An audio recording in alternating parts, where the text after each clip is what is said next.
افغانستان لپاره د پاکستان پخوانی استازي آصف دراني په خپل یوه تازه مرکه کې ویلي دي چې له طالبانو سره په مذاکراتو کې دغه ډلې ورته ویلي دي چې په افغانستان کې ټي ټي پی شته او دوی غواړي چې مدیریت کړي. دوی ته ډاډ ورکړی چې طالبان به دغه ډله مدیریت کوي او همدارنګه د افغانستان مرکزي سیمو ته به لیږدي. آصف دراني زیاته کړې چې طالبانو ترې د امکاناتو غوښتنه هم کړې وه چې له دوی سره مرسته وکړي ترڅو ټي ټي پی د افغانستان مرکزي سیمو ته انتقال کړي. آصف دراني په دغه مرکه کې دا هم ویلي دي چې تقریبا 6,000 د ټي ټي پی غړي په افغانستان کې دي، مشران په کابل کې دي او نور په خوست او نور سرحدي سیمو کې اوسېږي. دې ته ورته یو شمېر نورې خبرې هم کړي وي، د داعش یادونه هم کړې ده. دا هم ویلي دي چې طالبان په ډیپلوماسۍ نه پوهېږي، د نړۍ ډیپلوماتیکو نورمونو ته درناوی نه لري. همدارنګه دا هم ویلي چې طالبانو نړۍ ته د اسلام یو بدرنګه مخ وړاندې کړی دی او په ټولې نړۍ کې د اسلام پر ضد کوم نریټیف چې ایجاد دی په دې کې یوه لویه برخه د طالبانو ده. دې ته ورته نور مسلې او حتی د داعش د غښتلي کېدا خبرې هم کړي چې داعش مخ په ورد دی او طالبان د دغې ډلې د مخنیوي توان بیا نه لري. او دا هم ویلي چې طالبان باید ټي ټي پی پاکستان ته وسپاري ترڅو د پاکستان د قانون په چوکاټ کې له دوی سره برخورد وشي. دې ته ورته نورې څرګندونې هم کړي، خو دغه مهم مسایل دي چې زه غواړم په همدې تم شم. لومړۍ مسله دا چې له پاکستانه باید دا وپوښتل شي چې ټي ټي پی چا جوړه کړه او دا نریټیف باید عام شي چې او په دې باندې باید بحثونه وشي چې ټي ټي پی څنګه چا ولې جوړه کړه.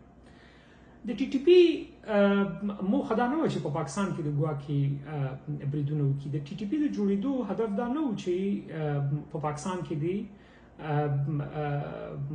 د پاکستان پاوز او اسټابلیشمنټ ته سرخوږی شي او اوس هم سرخوږی نه دی. داسې نه ده چې مطلق ټوله ټي ټي پی د پاکستان لپاره سرخوږی دی. هغه وخت کې چې ټي ټي پی ایجاد شوه، ټي ټي پی له طالبانو سره یو ځای په افغانستان کې جنګ کوو. د ټي ټي پی په وسیله له طالبانو سره مرسته کېده او د هغو طالبانو سره مرسته کېده کوم چې په ټیټه کچه وو. دوی نه غوښتل چې یوازې د طالبانو له چارواکو سره په اړیکه کې اوسېږي او د پاکستان د پاوز او د آیسای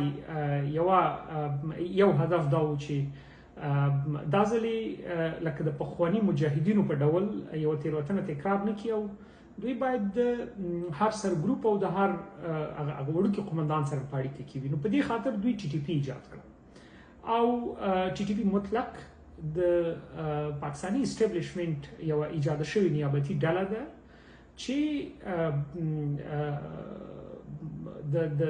د افغانستان د ورانولو لپاره ایجاده شوې ده. دویمه برخه بیا د ټي ټي پی دا وه چې په پښتونخوا کې چې هغه څوک چې د اسټابلیشمنټ په وړاندې درېدل، په پښتونخوا کې هغه څوک چې د قام پالنې غږ یې پورته کوو، د نیشنالستۍ توم نه یې لږه زیاته وه، هغه د ټي ټي پی لخوا وهل کېدل، ټکول کېدل او دومره وټکول شول چې تاسو ګورئ په لسګونه هغه د سر خلک ټي ټي پی ووژل. درېیمه مسله د ټي ټي پی د ایجاد دا وه چې ځینې ناامنه زونونه باید ایجاد شي په قبایلي سیمو کې چې هم نړیوالې ټولنې ته وښیي چې په دغه سیمو کې موږ کنټرول نه لرو او هم وخت نا وخت پرې امکانات هم ترلاسه کړي. هماغه و چې دوی ټي ټي پی په وزیرستان کې، په سوات کې، همدارنګه دې خوا په باجوړ کې، په تیرا کې، په بېلابېلو سیمو کې هلته ډلې ټپلې جوړې کړي، دا سیمې ناامنه کړي او د دې لپاره یې ناامنه کړي چې د افغانستان د طالبانو رفت آمد او د هغوی فعالیت هلته پکې ورک شي او خلک ډېر پام ونه کړي. د نړیوالې ټولنې پام هم دغو سیمو ته په یو ډول ناامنه سیمو په حیثیت ور واوړي. نه دا چې نړیواله ټولنه په دې پوه شي چې اوکې دې کې د پاکستان لاس هم شته. اوس هغه وخت را رسېدلی چې ټي ټي پی د پاکستان لپاره داسې 100% په ګټه نه خوري یا په درد نه خوري.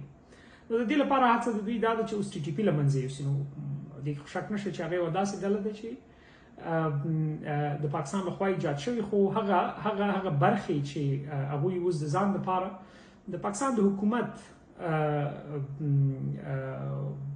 اقدامات خطر بولي، هغه د پاکستان د حکومت مخالفت دي.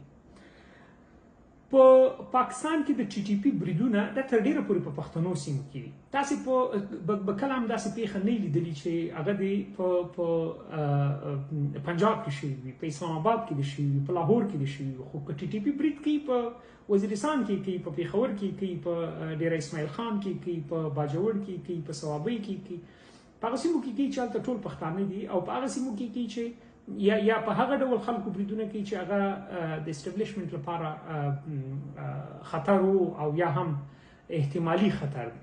یو ډیره کوچنۍ ډله د پاکستان له کنټرول وتلې او هغوی له هند سره او د یو شمېر نورو هیوادونو سره اړیکې پیاوړې کړي دي، او هغوی دا مهال د هغې عقیدې په اساس یو خو ډار دا دی چې دوی وسله کېږدي نو د دوی ژوند له خطر سره مخ دی. دویمه خبره پکې دا ده چې دوی اوس د سرتیرو په کچه یو ایډیالوژي عامه شوې ده، او هغه د پاکستاني اسټابلیشمنت په وړاندې ده چې دا یو غیر اسلامي نظام دی او باید په وړاندې جهاد وشي. له افغاني طالبانو سره د دغه خلکو اړیکه ځکه نشي کېدونکې ده چې دوی په یو ځای سره جنګونه کړي دي، رفت آمد سره کړی، یو بل کور کې اوسېدلي دي، حتی یو بل سره خویندې لونه ورکړي دي، خپلولي سره لري. تاسې په کونړ کې، په باجوړ کې، دخوا په خوست، وزیرستان، په دغه سیمو کې ښې ډېرې بېلګې لیدلی شئ. تاسو به د طالبانو د یو شمېر چارواکو خبرې ما اورېدلي چې هغوی وایي چې ځینې اشخاص موږ سره جنګېدل.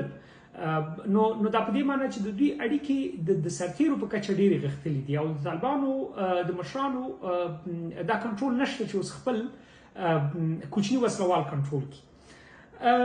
بله مسئله، طالبانو په دې پوهېږي چې پاکستان د یوې نیابتي ډلې پر ضد بل نیابتي ډله ایجادوي، او د دوی هڅه دا چې لومړی نیابتي ډله د دویمې نیابتي ډلې په وسیله کنټرول کړي، او دوی ته دا ډار وښیي چې که چېرته تاسې نادرست برخورد کوئ نو شاید موږ درته سرخوږی جوړ کړو.